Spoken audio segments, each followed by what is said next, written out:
Hello guys, welcome back to our YouTube channel, The Perfect Pair 09. So guys, good morning તો નહીં, afternoon થઈ ગયું છે અને આજે અમે લોકો એક નવો વ્લોગ તમારી સાથે શેર કરવાના છે. એન્ડ આજના વ્લોગમાં એક એવી વસ્તુ અમે લોકો કરવા જઈ રહ્યા છે કે જે અમે બહુ જ અમારા દિલ પર પથ્થર મૂકીને આજે કરવાના છીએ. તો આજે અમે લોકો જે અમારી ધનનો છે, જેણે આજ સુધી અમારો એટલો સાથ આપ્યો છે, એ વસ્તુ પર અમે લોકો એટલું ફર્યા છે, હર્યા છે, એટલી મારી ને નિસર્ગને એટલી બધી મેમરીઝ છે. સ્પેશિયલી નિસર્ગની એ અમારી બાઇક સાથે બહુ જ મેમરીઝ છે. તો આજના વ્લોગમાં અમે તમને બતાવવા જઈ રહ્યા છે કે અમે લોકો આજે અમારું બાઇક વેચવાના છે અને આ બહુ કંઈ ખુશીની વાત નથી. તો ગાઈઝ, આ કંઈ એવી બહુ ખુશીની વાત નથી, પણ એ બાઇક સાથે અમારું બહુ જ અટેચમેન્ટ છે, અમારી બહુ જ મેમરીઝ છે. તો પણ અમુક સિચ્યુએશન્સના લીધે અમારે આજે બાઇક વેચવી પડે છે અને આ પણ લાઈફનો એક પાર્ટ છે કે દરેક વસ્તુ આપણી પાસે કાયમી ના રહે, ક્યારેક ને ક્યારેક આપણે એને છોડવી પડે. તો અત્યારે અમે લોકો અમારી બાઇક કે અમારા ફેમિલીનું એક પાર્ટનર મેમ્બર તમે કહી શકો કે અમારી ફેમિલીનું એ પણ એક મેમ્બર જેવું જ હતું, જેને આજે અમે લોકો સેલ કરવા જઈ રહ્યા છીએ. તો એમ અમે હેપી છીએ, પણ એમ ઓબ્વિયસ છે આપણી ફેમિલીમાંથી જ્યારે કોઈ એક વ્યક્તિ ઓછું થઈ જાય કે કંઈક વસ્તુ આપણી તૂટી જાય કે કશું પણ થાય તો આપણને બહુ દુઃખ થાય. અને જે વસ્તુ તમારી સાથે આટલા વર્ષોથી હોય, જેણે તમારો આટલો સાથ આપ્યો હોય અને જે એ વસ્તુથી આપણને એક અટેચમેન્ટ થઈ જાય, તો બસ એવું જ કંઈક છે મારું ને નિસર્ગનું પણ. અને સ્પેશિયલી નિસર્ગને વધારે, કારણ કે નિસર્ગે બાઇક પર જ એ જ વ્હીકલ સાથે ઘણા વર્ષો કાઢ્યા છે. હું તો હજુ હમણાં જ આવી છું, પણ નિસર્ગે ઘણા વર્ષો કાઢ્યા છે એ વસ્તુ સાથે. ઓલમોસ્ટ 10 વર્ષ. 2016માં એ મારી આગળ આવ્યું, ત્યાંથી આજે 2026, ઓલમોસ્ટ 10 વર્ષ મારી પાસે બાઇક રહ્યું છે. તો બસ હવે જઈએ છે. અને ટુ બી ઓનેસ્ટ ગાઈઝ કે હું એક મિનિટ, તમને લિફ્ટમાં મેં આવીને તો સમજ્યા છે. તો ટુ બી ઓનેસ્ટ ગાઈઝ કે હું ને નિસર્ગ કાલથી લઈને અત્યાર સુધીમાં ઓલમોસ્ટ બાઇક વિશે વિચારીને 4 થી 5 વાર રડી ચૂક્યા છે બંને. લાઈક કેમ કે એક છે કે એ અમારી ફેમિલીનું એક પાર્ટનર મેમ્બર જ હતું અને આજે જઈ રહ્યું છે, અમારા પાર્કિંગમાં બાઇકની સ્પેસ ખાલી થઈ જશે, એક બધું બહુ વસ્તુઓ છે કે જેનાથી આપણને એ ફિલિંગ મહેસૂસ થાય. પણ કંઈ નહીં, દરેક વસ્તુનો એક્સપિરિયન્સ લાઈફમાં કરવો જરૂરી છે અને જે કહેવાય ને કે આ જ લાઈફ છે. અહીં કરું કે તમને જ્યાં ઠીક લાગે ને અહીંયા કરવા તો અહીંયા કરતા.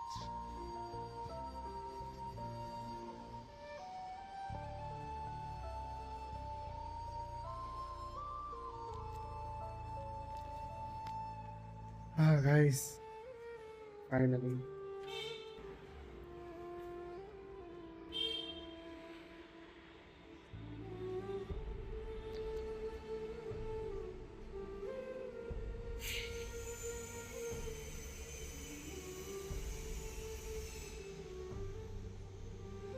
ગાઈસ સાચેમાં થોડું ઇમોશનલ મોમેન્ટ છે, કેમ કે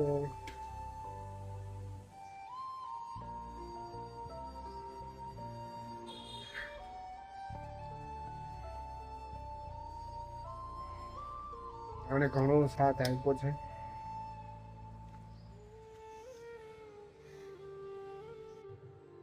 ગાઈસ સાથે ઇમોશનલ મોમેન્ટ છે, કેમ કે આ ગાડીએ મને બહુ સાથ આપ્યો.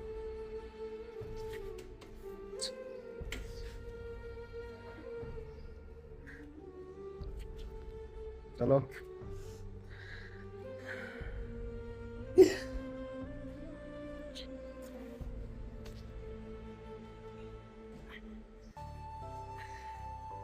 let's go.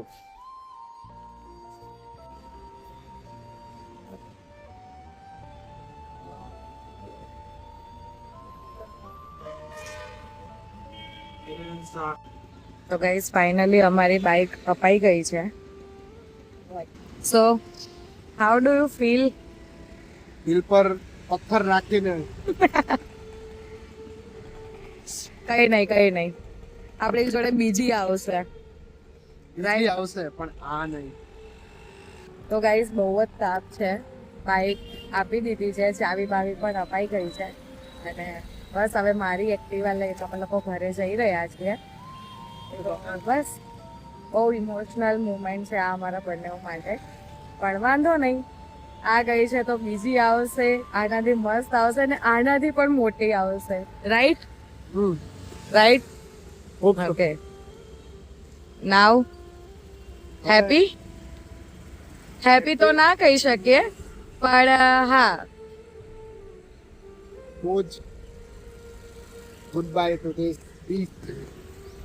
તો ગાઈઝ હવે આ ધનનો અહીંયા મૂકીને આ ધનનો પર અમે લોકો જઈ રહ્યા છીએ ઘરે અને બસ હવે આના પર જ ફરીશું થોડો ટાઈમ. તો ચાલો જઈએ હવે ઘરે.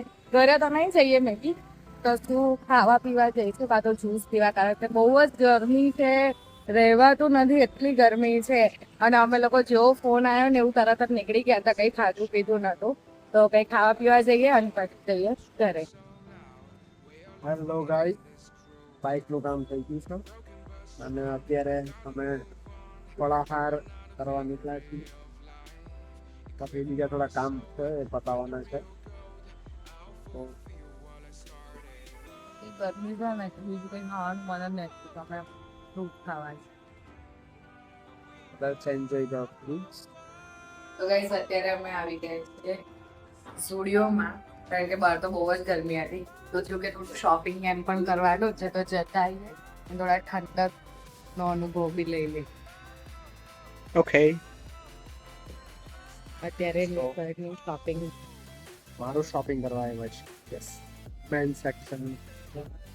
પછી મારું બી જોવા જઈશ. નો વે, શોપિંગ કરીએ ને પછી મારા સેક્શનમાં નો વે. તો થશે જ.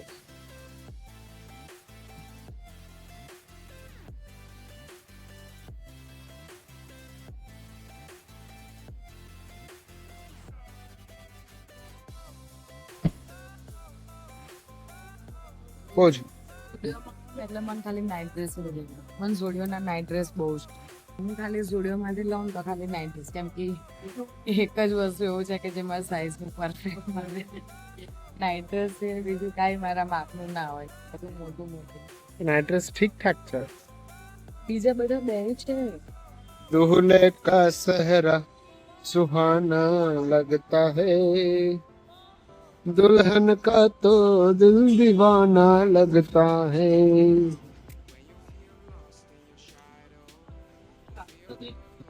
दुल्हन का तो दिल दीवाना लगता है. તો ગાઈઝ અત્યારે અમે આવી ગયા છે ફ્રેન્કી ખાવા માટે. બહુ જ ભૂખ લાગી, તરબૂચ ખાધું તો એના પછી બી બહુ ભૂખ લાગી, તો અમને થયું કે ફ્રેન્કી કશું હેવી ખાઈએ તો થોડી ભૂખ શાંત થાય. અને એટલું બધું કામ બાકી છે, એટલી બધી તૈયારીઓ ચાલી રહી છે, પણ એ બધું તમને આગળ જેમ જેમ વ્લોગ્સ જોતા જશો તેમ તેમ ખબર પડશે કે અમે શું તૈયારીઓ કરી રહ્યા છે, કેમ તૈયારીઓ કરી રહ્યા છે એન્ડ નિસર્ગની આટલી તૈયારીઓ કેમ થઈ રહી છે. તો બધા વ્લોગ્સ જોજો અમારા, તો તમને આગળ જતાં ખબર પડશે કે આટલી બધી ફટાફટ દોડધામ કેમ ચાલી રહી છે, આટલી તૈયારીઓ કેમ ચાલી રહી છે. ઘરે ઓલરેડી જમવાનું બનાવેલું છે, તો બી ઘરે જમવા બેસવાનો ટાઈમ નથી અમારી પાસે, એટલે અમારે આવી રીતે બહારનું ખાવું પડે છે.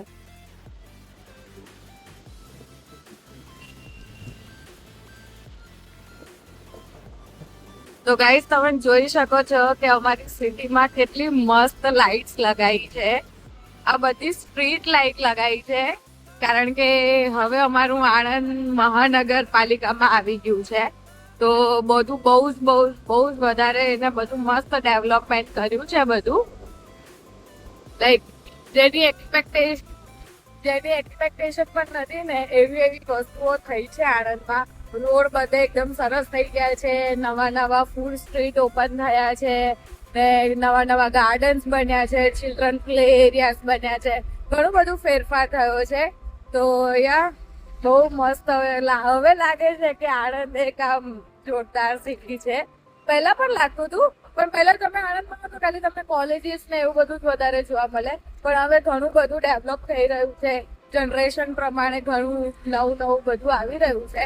તો યા મને હવે પ્રાઉડ ફીલ થાય છે કે હું આણંદની છું.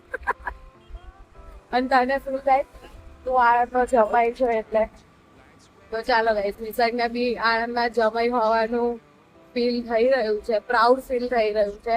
તો એ આપણા આણંદવાસીઓ માટે બહુ સારી વાત છે. ઓકે, તો હવે જઈએ છે કંઈક ખાવા માટે. નીકળી ગયા છે ઘરે, ખાવા માટે જઈએ છે કંઈક કશું ચટપટું જે મળે તે.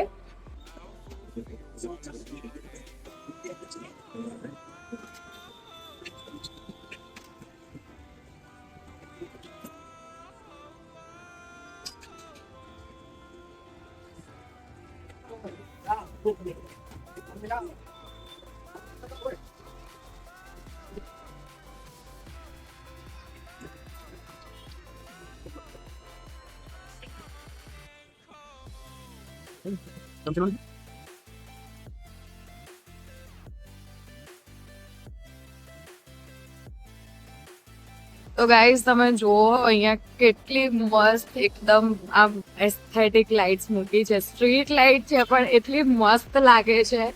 આખા રોડ પર આવી સ્ટ્રીટ લાઇટ મૂકી છે.